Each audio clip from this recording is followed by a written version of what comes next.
Mas mahigpit ang batas ni Kristo kaysa sa batas ni Moises, na noon mapepinahan ka pagka nangalunya ka.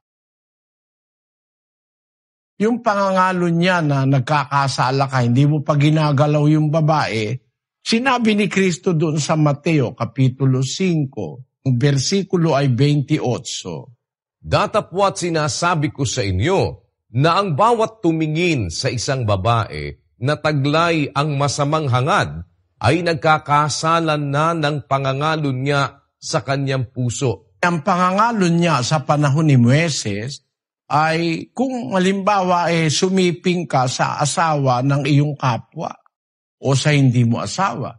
Pero pagdating kay Kristo, iba ang batas. 27 muna, kapatid na Daniel. Narinig ninyong sinabi, huwag kang mangangalunya. Sa panahon niya ni Moises. Ngayon, ang sabi niya sa 28, datapwat sinasabi ko sa inyo na ang bawat tumingin sa isang babae na taglay ang masamang hangad ay nagkakasala na ng pangangalo niya sa kanyang puso. Maliwanag kung gayon ang punto ng Panginoon na sabi nung araw, huwag kang mangangalo niya. Ako hindi ko sinasabi sa inyo na huwag kang mangangalo niya. Kasi yung pangangalo niya, consummation na yon ng masamang gawain.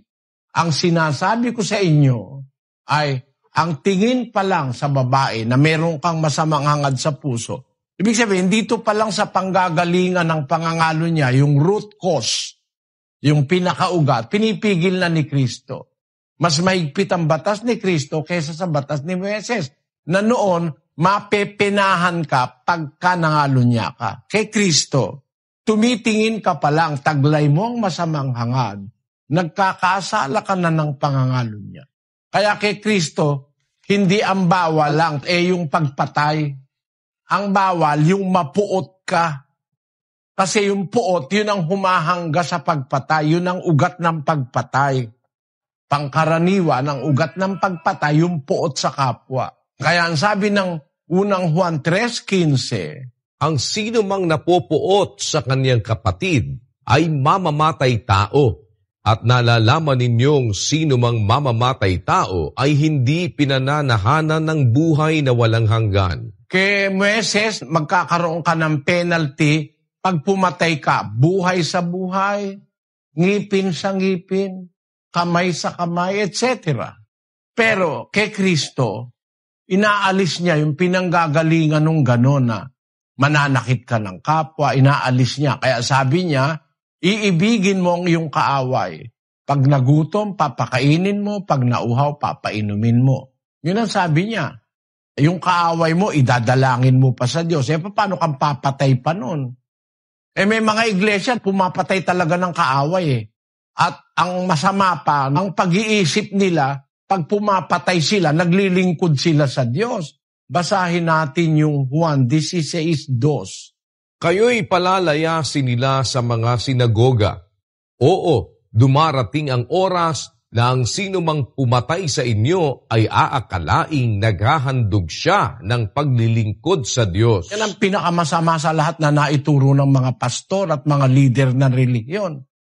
Yung sinabi ni Kristo na kasama ang naihasik ng mga pastor ng relihiyon na nag-aakalang ang pumapatay sa kapwa ay gumagawa ng paglilingkod sa Diyos, samantalang bawal ngang patayin, pati kaaway, iibigin, papakainin at saka paiinumin. Yung pagpapakain at pagpapainom, yun ay pagpapakontinyo ng buhay.